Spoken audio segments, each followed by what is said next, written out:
So I'm going to do this video on Georgia Representative Rick McCormick.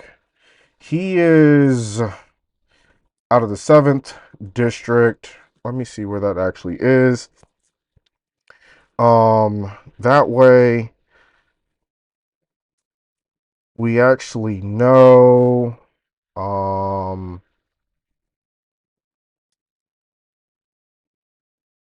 oh, bro, he's about to get cooked.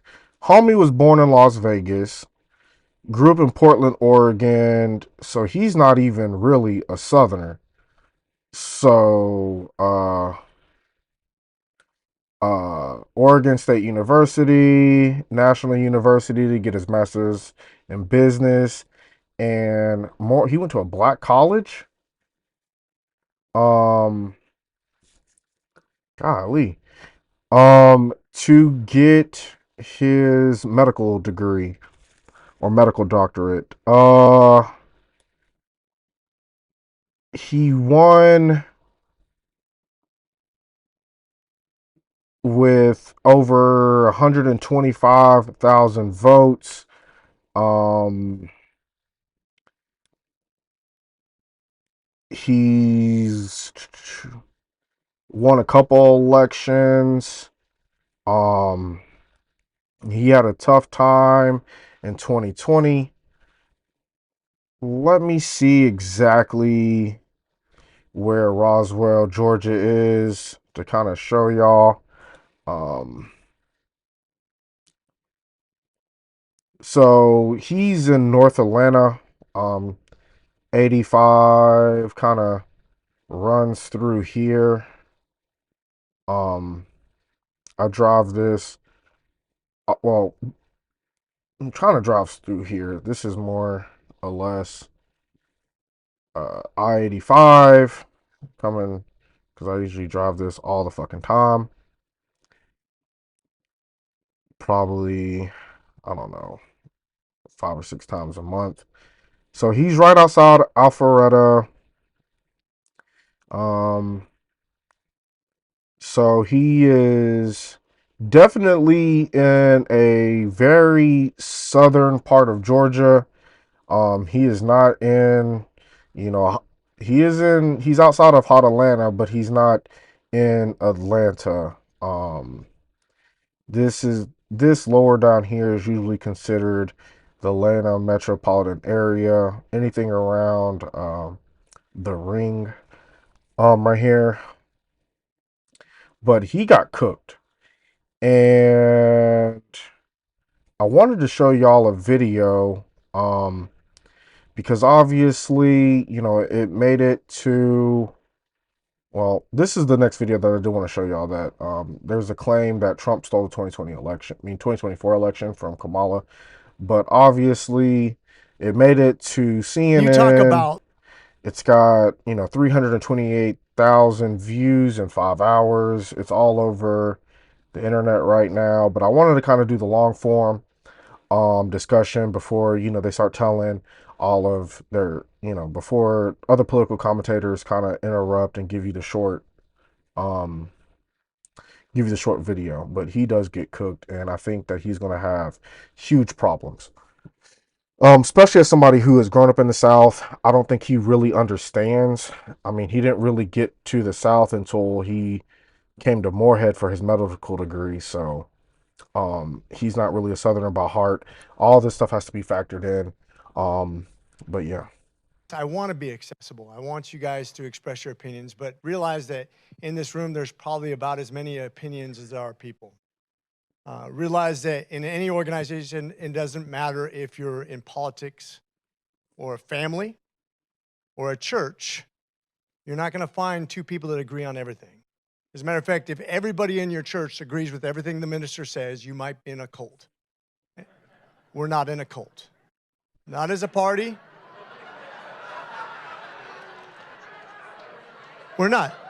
My question really just comes down to, do you believe that Mr. Musk is doing the appropriate work and the appropriate method apparently asked by the president? And if so, why? So this is the most commonly asked question. We kind of reviewed all the questions. This is the number one question, so we want to address it right up front because some of you really wanted to have this addressed. Let me explain how the history of the review process in government works just historically. Whether you go all the way back to Carter, Reagan, Clinton, Obama, Bush, they all had review processes. Sometimes it was called the Grace Commission. Sometimes it was called digital services. They always had access in order to review where the money goes in government.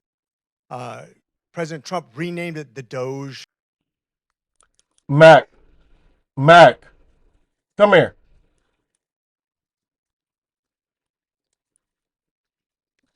Sorry, y'all. But they basically, Sorry, y'all. I have a very protective German Shepherd, and somebody's pulling up. So they have the same information access as the digital services.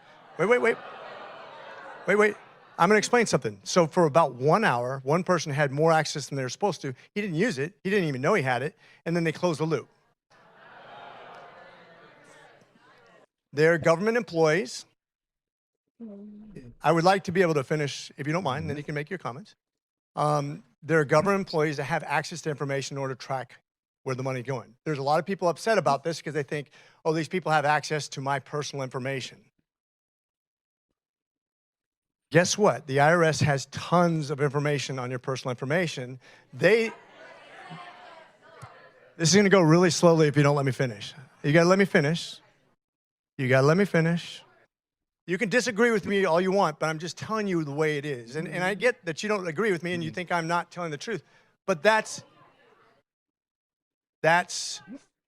unless they're lying to me, and you can say they are, so who? Okay. So apparently you know more than I do, so that's fine. I don't know what you're here to hear me for. So the point being that my understanding of Doge is very similar to digital services, and they are tracking a lot of money that has gone to a lot of places it shouldn't have gone. Elon was going to be the main topic tonight, and he's going to continue to be the main topic tonight because we are all freaking pissed off about this. You're going to hear it and feel it. However, relative to your experience as a service member, thank you for your service. According to your bio, your deployment to various areas of conflict, I would like to know your opinion and your stance on the current situation created by the president, wherein he is now saying that Ukraine is responsible for the war that Russia has initiated. And I would like to know if you as a congressman. So, I do think that, obviously you can tell this is a room full of elderly people. Not all the way, but there are a lot more, elderly people in the room. So they obviously have, this anti-Soviet Union stance, that was kind of indoctrinated in them throughout the Cold War, throughout the Reagan years. And it's never really kind of stopped. I don't think that, when you're talking about Gen X, Gen Y, which are millennials, and the Gen Z, Zoomer population, they don't necessarily have, this anti-Russia hatred. So Will get with your fellow congresspeople and stand up to the lies that are being told to the Americans. And I would also like to know if you believe that the 80-year-old alliance that we have with our European allies is strong enough to withstand the attack from our White House, because this is a dangerous, dangerous precedent. You as a serviceman should help us. I believe what Reagan said 40 years ago and point to Hawk, which he said, isolationism never was and never will be the answer to a tyrannical expansionist government. I've been to Kyiv. I've actually sat with President Zelensky in person. I think we could have ended the war very quickly, quite frankly. If Europe and the United States, which is a cumulative of $47 trillion, goes against Russia, who has a GDP of $2 trillion, we should be able to defeat them pretty rapidly. And I told President Zelensky, I said, if you really want to continue support, because I understand how that waxes or wanes over time, right? I said, just make sure that the money goes to the place it needs to go, because Americans won't understand if it goes to a teacher's pension. It'll understand if it goes to the military to fight a war, but we have teachers' pensions too. And a bunch of this went to USAID and a bunch went to the World Bank, and it was supposed to disseminate in appropriate manners. That's what we're investigating right now. Now, I'm not sure, because, and Zelensky, I think, is an honest broker of what he's trying to accomplish. He wants to save his nation. And I want Ukraine to win, and President Trump said he wants to, and I know you're gonna get, this is what he said. But it's in our best interest, it's in our best interest, in my opinion, and by the way, this splits the Republican Party down the middle. Half the Republicans support, half the,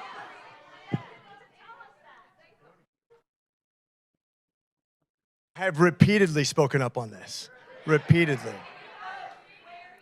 I'm speaking about it right now, and I voted for Ukraine. If those cuts, as you said on Fox News, I believe, that there's hundreds of billions of dollars to be saved with Medicare, Medicaid, Social Security that needs to be cut. And why not take that money from taxing the billionaires and corporations instead? You're talking about the Medicaid, Medicare. His original question was, there's a lot of cuts that are coming down. What are we going to do about Medicare, Medicaid, and Social Security? Actually, President Trump has been pretty quick to say he doesn't want to touch Social Security. Now, I believe we have to. And let me tell you how. Let me tell you how. This is a bipartisan solution. Please listen. I've talked to several of my Democratic colleagues about a bipartisan solution to Social Security. We'll start there, and we'll work down the other two here in a second. You can actually adjust it. And you have to, by the way, if you don't do something in about 7 years, we'll have an automatic 21% cut. We won't vote on that. That just happens. It's already built in. I'm trying to stop that from happening.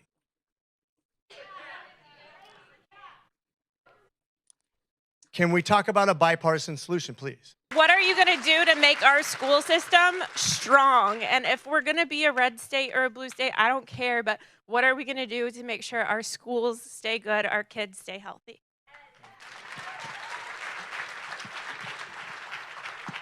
So actually, I'm an educator for 4 years. I taught in private and public schools as an associate professor. I take education very seriously.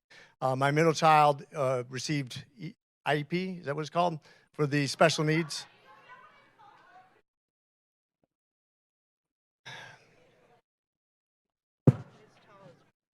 So this is my middle child, who's full grown now and doing well in college, who I've encouraged to go to a technical school so he can make a living and not be replaced by AI, and do some things that really would benefit his life based on his individual talents.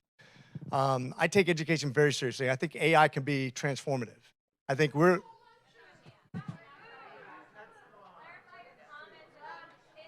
Hey, let him get through the question, please. Please. So I think to kind of give a little bit of kind of catch up, there is a split between MAGA. Well, I'm actually going to say there's a split between the Republican Party. There is the true MAGA, and then there are just those who are going to vote Republican because they've always been Republican. And then, I mean, honestly speaking, the Democrats didn't really run a great campaign. They didn't have the strongest candidate, and obviously that's kind of coming off the back of Joe Biden, who's also not a very strong candidate at all. But there is a split between the Republican Party. There is MAGA, which is usually the blue collar worker, they're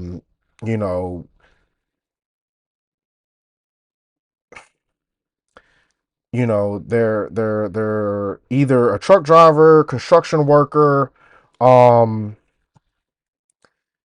They kind of come mainly from the working class, in the sense of usually some kind of hard labor, difficult hours, and so they, generally speaking, don't care about Ukraine. They don't care about Russia. They only care about America be doing well. Then you have more of the white collar Republican Party, um, which is more kind of tax cuts. They're more of this professional class. Just kind of giving a little bit. This guy right here is probably, part of that. This guy right here is probably part of that. Um, this guy right here in the flannel is probably not part of that.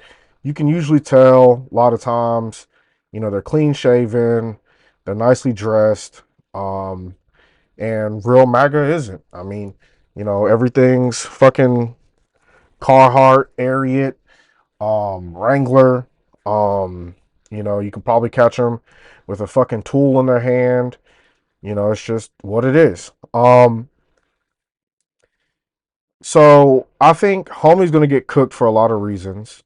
You grew up in Vegas, then you went to school in Portland, Oregon, and yes, you may live in the South. You may have lived in the South for a lot of years, but you don't really understand the culture. You don't understand um how Southerners actually move. As long as I've lived in the South, there's always been like this South will rise up again, and I don't necessarily think it's based in more modern times. I guess I could say, in more modern times, it's not always about like racism, implementing slavery and Jim Crow. When you're like looking at shows like the Dukes of Hazzard, it's like the theme song said, it's just two good old boys, and all of it was literally them running from the police, blowing up shit, having, just living out in the country, and that's what they mean. So, in their mind, the government should not be able to tell them what to do, within reason, of course, within, moral standards. But, if they want to go drink, a 6 pack, 12 pack, if they want to go have a couple shots of some bourbon, some whiskey, that's what the fuck they want to go do. If they want to go, take some bows and arrows and go blow some shit up in their fucking field, that's what the fuck they want to go do. If they want to go ride down the road in a four-wheeler or their dirt bike, that's what the fuck they want to go do. Um, you know, And so he's part of more of the corporate establishment part of the Republican Party. So that's always going to be the divide on Ukraine. Obviously, the older crowd, they grew up in the Cold War times, the Ronald Reagan days, um, the even earlier than that. A lot of them, I was just watching the movie The Apprentice. So you're looking at um Roy Cohn, he was part of the whole McCarthy trials. So you're talking about, the 1940s, 1950s. Everybody's a fucking commie. Communism is bad. Communism is, is is going to take over the fucking world, and we have to fight everything about communism. We have to fight the Soviet Union. We have to fight Cuba. We have to fight, Vietnam and all this other stuff. And so they are more concerned about Russia. Um, Keeping NATO together because obviously NATO was formed after World War II. But people don't understand, like, Hitler would have never been defeated without Stalin, without Russia. And it's not excusing Stalin, but it's just the history. Um, and also, I don't think they understand the history that's kind of been going on in America as they expand eastward, as the West expands eastward, closer and closer to Russia, and they don't really understand that the deal that was made to cause the fall of the Soviet Union. They also don't understand the nuances of what really kind of the conversations that were taking place between the United States and Russia in the 16s during the Cuban Missile Crisis of JFK and all that other stuff. So there's that. And then you have the Republican Party who's of the uber wealthy who don't want to pay Social Security, who don't want to pay out Medicare.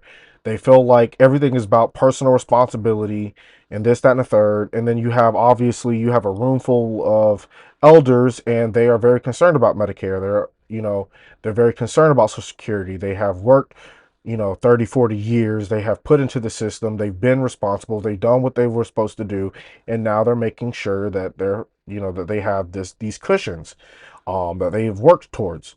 So, and then when you start talking about a lot of these politicians, especially on the federal level, they're uber wealthy. They're getting pay cuts, and even if he gets voted out tomorrow, he knows that he can just easily go be a lobbyist for a multi-billion-dollar corporation, and then he can literally just infiltrate into the next Republican, congressperson or people in Georgia because now that he's friends with them and he's won a couple of elections. So, he's not really understanding. They get up here, they sit and talk about, well, we're not going to cut Medicare, we're not going to cut Social Security, we're not going to do this and do that. But the reality is that's what they really want to do. So you just have to be very you have to be very uh, vigilant on what's kind of going on. Like I more or less agree with the good old boy, real MAGA construction worker. There's a lot of stuff with him, like me and him would get along. You know, I know construction. I know how to drive a semi truck. And then I also, as somebody who went to college, graduated at the top of my class, I also understand how the the collegiate graduates think. A lot of them, not all of them, but a lot of them. And they do have this uppityness to them, this um well, I'm in this powerful position. I make this money. As I said, he's a medical doctor.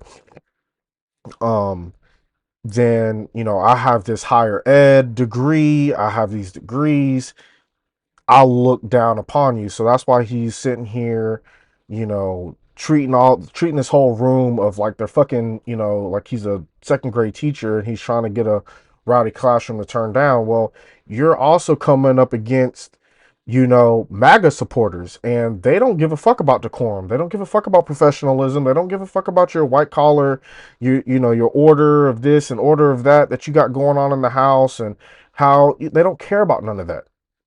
You know, you play with me, you're gonna feel me. And then you obviously have the more, white collar thing, which is more of the Karen type of mentality.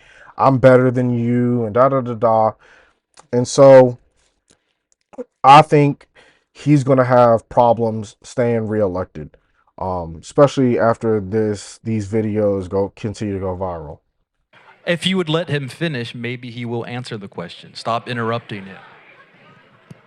I want to say that from a conservative perspective, the approach of Doge is completely 180 degrees. They've been indiscriminate and they've taken a chainsaw to these things.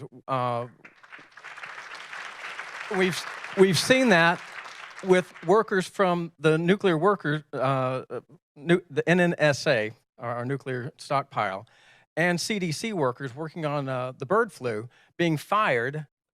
And so while this actually really matters, especially the CDC, is because it's stationed in Atlanta. So, and like I said, this is North Atlanta. So they probably have friends and stuff in Atlanta. By Doge, and then having to be rehired when someone realizes, oh gosh, we need those people. So I've been down to CDC several times. Actually, Dr. Howery, one of my former attendings, works there, and I'm in close contact with the CDC. They have about, 13,000 employees? 13,000 employees at the CDC. In the last couple of years, those probationary people, which is about 10% of their employee base, which is about 1,300 people, which you're referring to, a lot of the work they do is duplicitous with AI. Once again, one of the problems we have, I happen to be a doctor, I know a few things, okay? Just give me a break. If we continue to grow the size of government and we can't afford it, it's going to have shortfalls in your Medicare, Medicaid, Social Security, and other things that we can't afford, guys. We have to make some decisions. Nobody can hear him when you're yelling. Please let him continue. Trying to do more with less. Yeah. That's reasonable. What's not reasonable is taking this chainsaw approach, which they obviously admit when they fired these people and then decided, oh, we fired the wrong people. We got to bring them back in. Why is this being jammed down the pipe so rushed and sloppily? So Use a scalpel.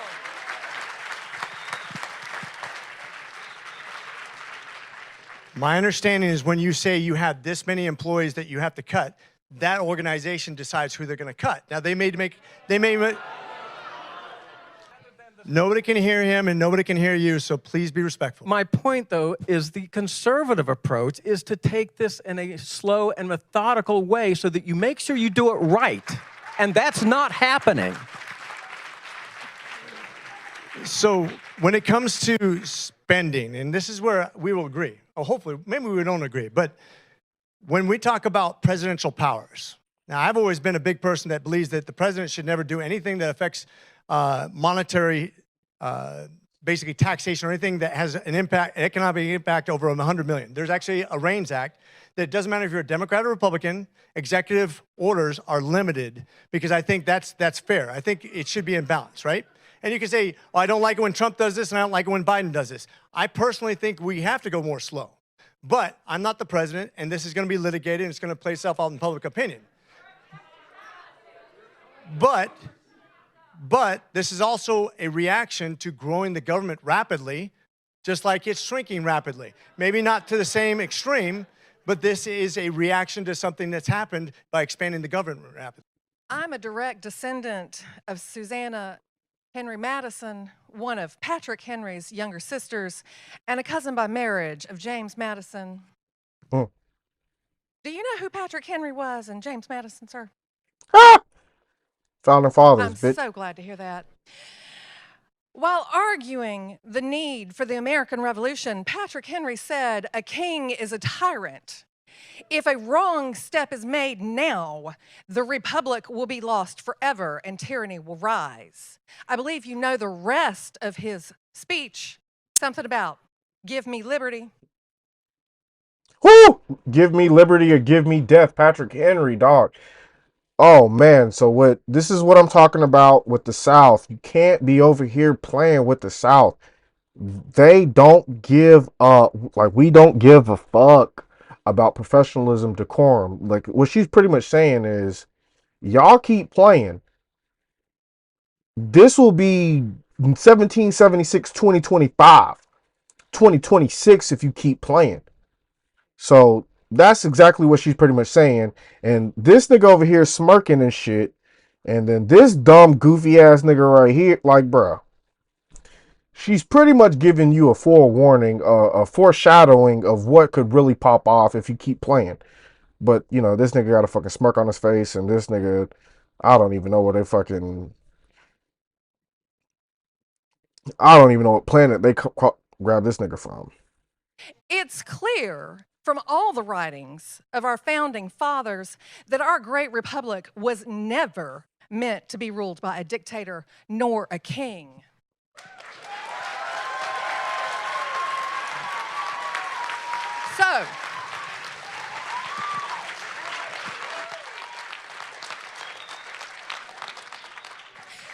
So you can imagine my shock and pure horror when I woke up to find that our president had given himself unprecedented executive powers and then within a few days named himself king to his followers.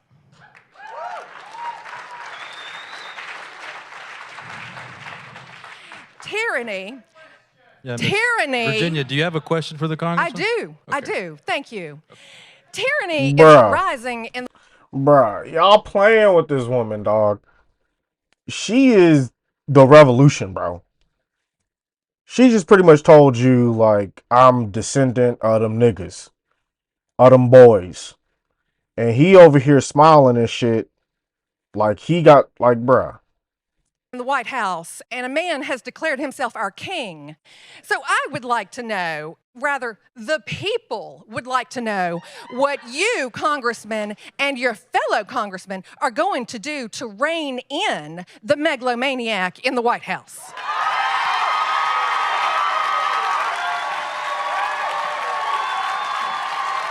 They not playing, bro. You see that? Grandpa over here, he said, I done fought in Korea. I don't give a shit. You ain't gonna be talking about Trump like that. But the rest of these, see, that really is a lot of people though. So When you talk about tyranny, when you talk about presidential power, I remember having the same discussion with Republicans when Biden was elected.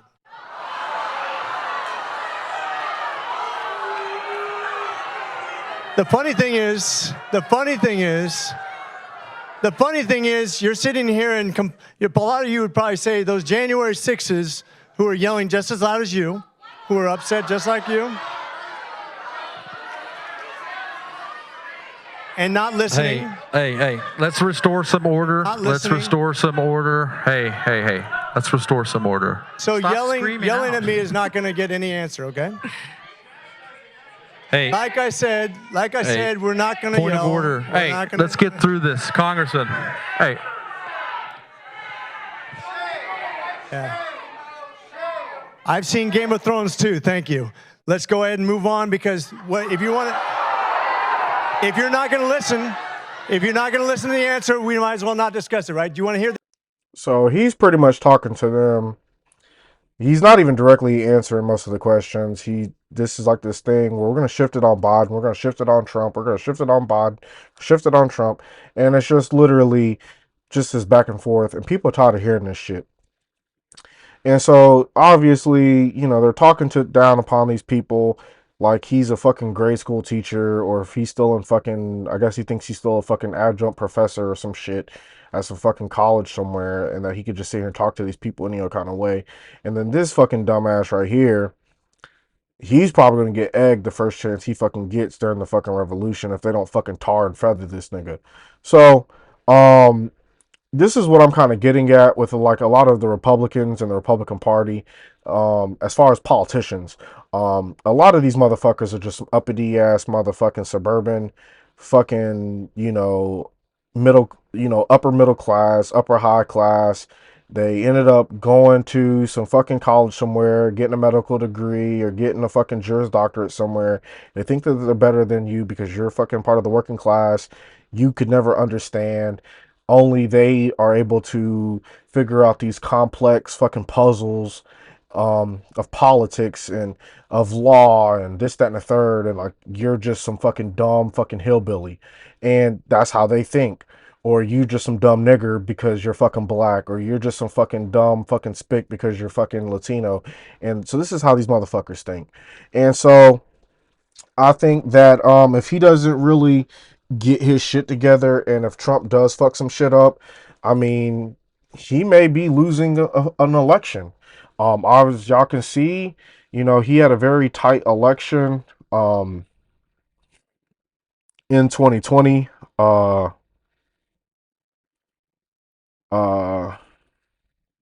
and then you're pretty much calling them Jan Sixers. So obviously he won the 2022 election. Let me see, where was it? Here it is. Very heftily. I mean, with 64%, but that's 2024. Um, but he did have a tight election, sort of. If all these other motherfuckers didn't run in the primary, he could have easily won. But now if you go down here to the 2020 election, I mean, he only won by, less than 2 or 3 percentage points and less than 10,000 votes, give or take. Uh,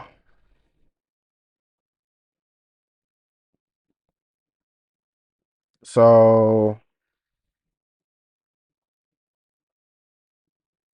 oh, she's out of Texas too.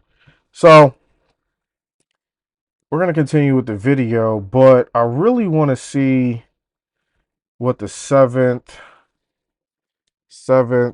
U.S. Georgia district. Um, oh yeah, bro. So all of this right here is when you kind of get into this area, you're definitely getting into MAGA country. All of this is, you know, you got parts of Duluth, Alpharetta, Milton. A lot of this is the suburb, the Georgia suburb. But kind of in this area, you're definitely you're in Georgia for real. You're in the real Georgia. And I think a lot of people just think of hot Atlanta, but when you're in this area, like the rest of this, you're in, especially coming out of Chattanooga right here, um you're in real Georgia. Um and then, this is right in here, Savannah, that's about it. And then the rest of this, and then Augusta is pretty black. But Savannah, Augusta, Atlanta is, pretty semi-liberal. But when you start getting into these outer skirts of Atlanta, the outer skirts of Augusta, the outer skirts of Savannah, and the rest of this, bro, um, it is like, it's the South, dog. 2024 election map. Let's see. Like, bro. So this is kind of like, why are y'all selling this shit on eBay? Are y'all serious? As I said, I mean, like, look, this is Atlanta, Bankhead, and all that other stuff. But as I said, when you get up into this area over here, this other part of his district, it's for real Republican. Obviously, when you come down here to a Columbus area, the Macon area, this is Columbus and Macon. Obviously, Savannah, Augusta. I'm wondering what this area, it's probably Columbus, not Columbus, but somewhere else. What's that? Um, but yeah, Columbus area, Macon, Savannah. But the rest of this, bro, you're in the real South. So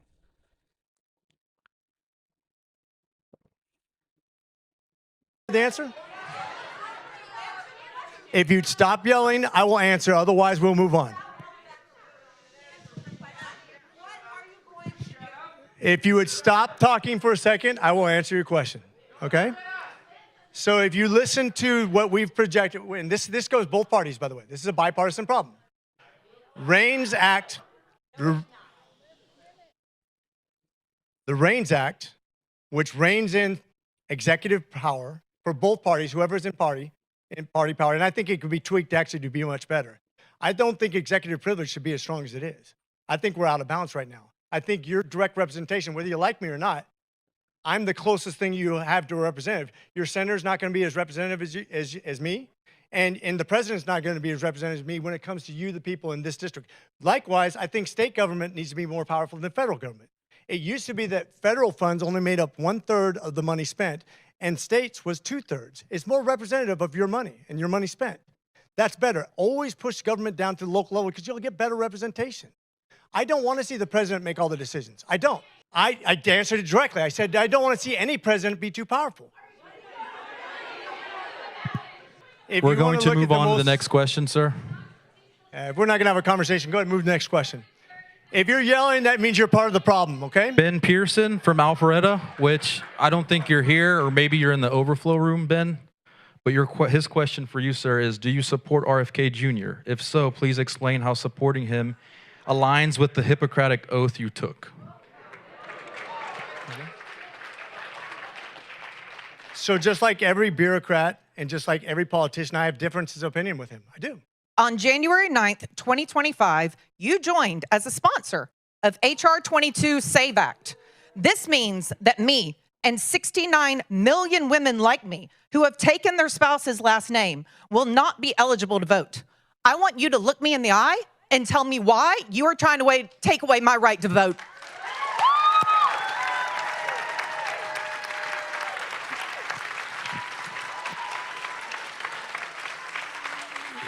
So if you're saying this bill is going to take away 69 million people's right to vote, I disagree.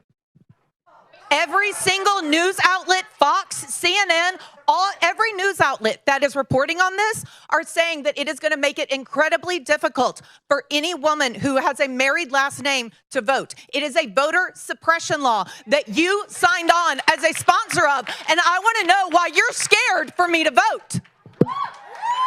I'm definitely not scared of you vote. If you'll let me talk, I think you'll see that we were just down at an IT conference and a bipartisan approach to voter ID. Now, they actually have digital ID that we can do in the future that's going to solve a lot of waste, fraud, and abuse. And this is a Democrat. Wait, no, this is a Democrat. I'm going to tell you what a Democrat solution is that I agree with, if you'll allow me. If it's a bipartisan issue or not. Do we want to come to a conclusion where we can agree and move on? Or do you just want to yell at me and call me names? If you want to do that, I can just stand back here and you can just yell at me. But if you want to solve this problem, we can actually give I'll just sit back here and just let you yell at me if you like. No, McCormick, I hear what you're saying about a digital solution. Trying to come up with a solution, but guys. the SAVE Act that you are sponsoring requires a paper ballot. It requires a paper birth certificate. It requires you to show up in person. It takes away everything digital that you're talking about. It requires in-person voting registration with a birth certificate that matches your current legal last name. It is voter suppression. It is not a bipartisan solution.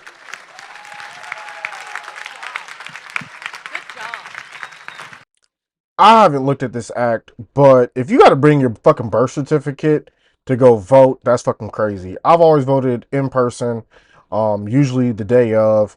Of course, just having, my fucking license, that's usually just good enough. But if you got to come up there with a whole bunch of fucking documentation, fucking power bill, light bill, birth certificate, passport, and also the extra shit, social security card, that's pretty fucking crazy. And if what she's saying is true, like I said, I haven't looked at it. But if you've gotten married, I mean, your maiden name will be on there, but not your partner, spouse's name is going to be on your birth certificate. So that's pretty crazy, if it's true. Mr. Kent Agramont from Roswell.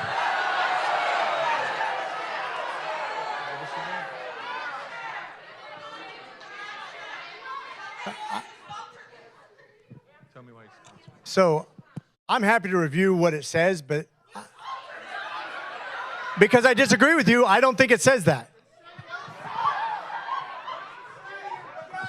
So the real issue is these politicians get a fucking bill this big, this fucking big, whatever. I mean, and they don't read them. That's just the issue. They don't have none of their aides read them. Hell, I mean, maybe we get to a place in the future where AI can quickly read these bills and give you a synopsis of what the text of the bill says. But he just openly just kind of said, in my purview, is that, hey, bro, I'll read this bill. But, bro, you're going to sign a bill, and then if it gets passed, who cares if you read it after it's passed? But, I mean, we'll see. I don't think it disenfranchises 69 million people. You can yell all you want, or we can have a discussion, and you can come in, we can actually go over the line by line. He wouldn't dare allow that. He wouldn't dare allow that. He wouldn't dare allow that. Come on, bro. Look, guys, here's the deal. I came here to have a discussion. I think a lot of you didn't come here in good faith to have a discussion. You came here to yell at me and to boo me. The fact that I came here was because I knew there'd be about 75% of the people that were unhappy, and I wanted to have a discussion about how we can get to the end point and solve some problems. I didn't have to come here. My staff didn't have to come here. No, I didn't. No, I didn't. There is no law that says Congressman McCormick has to stand here in front of you. This is how many town halls have we done? 4. We've done 4 town halls. And I continue to come back, and I'll continue to come back. But if you want to have a discussion, we can have a discussion.